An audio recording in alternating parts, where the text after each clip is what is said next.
The Ruto has allowed Kenya to become a safe haven and operational base for regional and international criminal networks, providing protection, facilitation of travel, and material support to individuals facing serious international criminal allegations, including genocide, crimes against humanity, and enforced disappearances. Drug cartels are alleged to be represented at the highest levels of this government. Simultaneously, this regime has targeted legitimate passport holders, human rights activists, political actors, and legal visitors through illegal renditions and forced removals from Kenyan soil. We have in particular our Zimbabwean colleague who was actually asked to go back to Zimbabwe, and this person working in that space of human rights.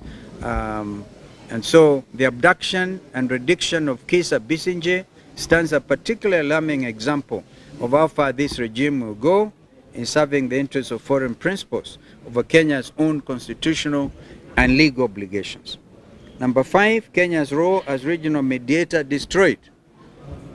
For decades, Kenya played a respected and indispensable role as a neutral mediator in regional conflicts. From South Sudan to Somalia, the Great Lakes region to the Horn of Africa, and yours truly was actually instrumental in these efforts to really bring peace and amity and good order in our region. The role that we played in helping Somalia, in bringing around the fact of the reality of the world's newest state, Southern Sudan, by signing of the comprehensive peace agreement in Nairobi, when President Kibaki was able to actually preside over that, and even Burundi. I think our record in this area is very well documented.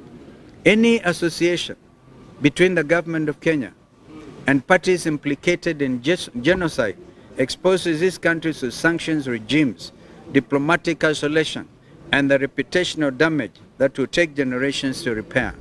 Ruto's reckless associations have already undermined Kenya's credibility as a peace and security facilitator, including his vital role in hosting regional infrastructure for humanitarian support.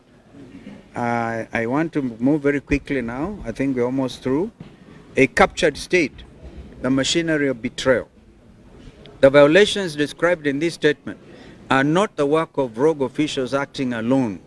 To issue illegal passports, support criminal networks, and facilitate human trafficking at scale requires institutional capture at the highest levels of government. This conspiracy is only possible through the active facilitation of the Office of the President, the Department of the Interior, the National Intelligence Service, and the Immigration Department. This is a top-down criminal enterprise in which state officials work alongside illegal structures to circumvent the Constitution. Threat to Kenya's financial system and the future of United Nations offices in Nairobi. The cumulative impact of these violations places Kenya squarely in the crosshairs of a Financial Action Task Force, abbreviated as FATF. If Kenya comes to be perceived as a permissive jurisdiction for money laundering and illicit finance, the consequences will be devastating. The erosion of correspondent banking relationships, the collapse of foreign investment flows, and the effective crippling of Kenya's financial system.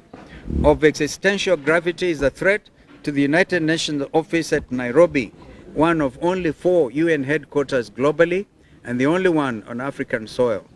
Kenya's status as host is contingent upon international credibility and the enduring trust of the world community. Should Kenya lose United Nations offices in Nairobi, it would represent an irreversible national humiliation. And again, I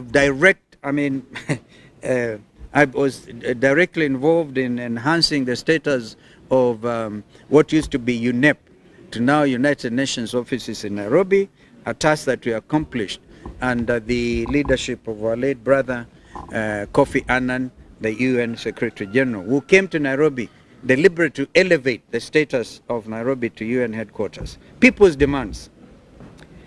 In the interest of transparency, and constitutional order and Kenya's international credibility, the United Alternative Government calls for the following immediate actions. Number one, an immediate independent parliamentary inquiry into all irregular passport and identity document issuance with full public reporting and the revocation of all unlawfully issued documents.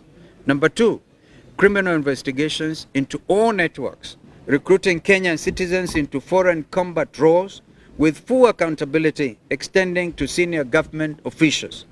Number three, a full public account of all Kenyan nationals recruited into foreign conflicts, including verified figures on those deployed, those deceased, those missing, or indeed those who have returned. Number four, the immediate, fully government-funded repatriation of all Kenyan citizens stranded in the Middle East and elsewhere. No Kenyan should be required, again as we say, to purchase their own ticket home. Rescue is a state duty, not a personal cost. Number five, a formal diplomatic clarification affirming Kenya's neutrality and non-alignment with any foreign military campaign inconsistent with international law.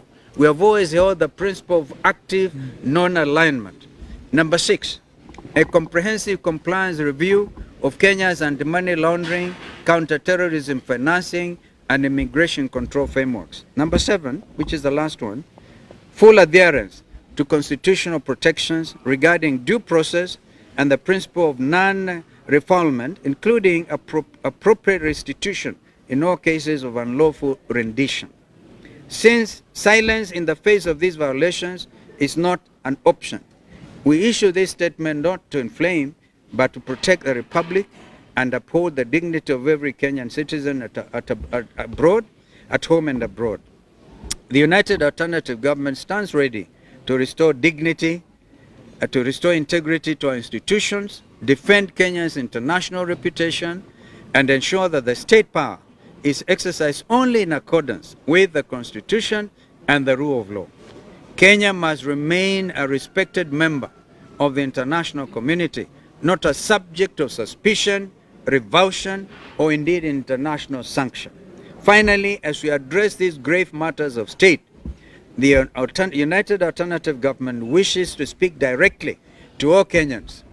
Please take every precaution to keep yourselves and your families safe during the ongoing heavy rainfall currently affecting most parts of our country. Nairobi, as we saw last night, was completely flooded.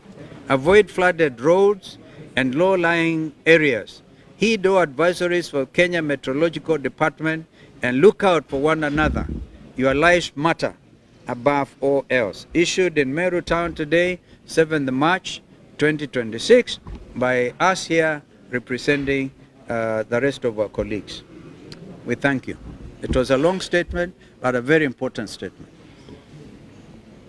My brothers can add. I don't think you need to add anything. Thank you. Well done. All right. Thank you. Thank you. Good.